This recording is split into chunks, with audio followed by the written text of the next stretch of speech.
Today we'll show you how to easily migrate your emails from or to your Gmail account. To start, enter the credentials of your existing account. This can be any email account type. In this example, it's IMAP. For the new mailbox, select Gmail as account type. Enter your username, usually your email address. Next, enter your app password.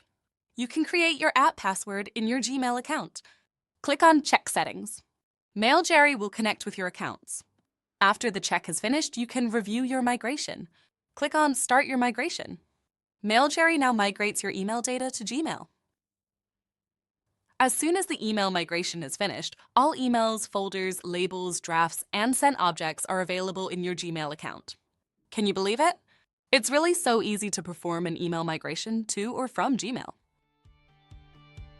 Easily migrate your emails to any destination. Go to mailjerry.com/download and try MailJerry for free.